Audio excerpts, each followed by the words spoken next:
அதிமுக பொதுச் செயலாளர் ஜெயலலிதாவின் பிறந்த நாளை ஒட்டி அக்கட்சியின் மகளிர் அணி சார்பாக சென்னை வடபழனி முருகன் கோவிலில் 1008 பால்குட அபிஷேகம் நடத்தப்பட்டது. அதிமுக பொதுச் செயலாளர் ஜெயலலிதாவின் 67வது பிறந்த நாள் வரும் 24ஆம் தேதி கொண்டாடப்பட உள்ளது.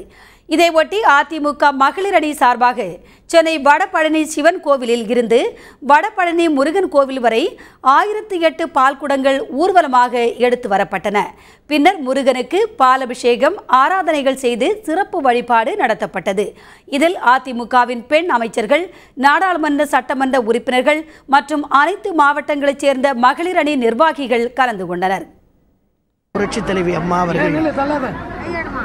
அவர்களின் 67வது பிறந்த நாளை முன்னிட்டு அவர்கள் நீடூழி வாழவும், மீண்டும் தமிழ்நாட்டினுடைய முதலமைச்சராக புரட்சித் தலைவி அம்மா அவர்கள் அரியாசனையில் அமர்வதற்காகவும் மகளிர் அணியினர், பெண்கள் பால்குடம் ஏந்தி முருகனை வழிபடுவதற்காக திரண்டு வந்திருக்கிறார்கள். மனப்பூர்வமாக, உளப்பூர்வமாக இறைவனை உருகி வேண்டி மாண்புமிகு அம்மா அவர்கள் நீடூழி வாழ வேண்டும், தமிழக மக்களுக்கு தொடர்ந்து சேவை செய்வதற்கு மாண்புமிகு அம்மா அவர்கள் மீண்டும் முதல்வராக வர வேண்டும் என்று இந்த பிரார்த்தனை செய்கிறோம். அம்மா அவர்கள் நீடூழி பல்லாண்டு வாழ வேண்டும் என்றும், அவர்களுக்கு உள்ள அத்தனை வழக்குகள், சிக்கல்கள், கஷ்டங்கள் அத்தனையிலும் இருந்து விடுபட்டு மக்கள் பணியாற்ற மீண்டும் அம்மா அவர்கள் முதலமைச்சராக வர வேண்டும் என்ற வேண்டுதலுக்காகவே இன்றைக்கு முருகனுக்கு பாலபிஷேகம் எடுத்து இந்த ஒரு நிகழ்ச்சி ஏற்பாடு செய்யப்பட்டுள்ளது.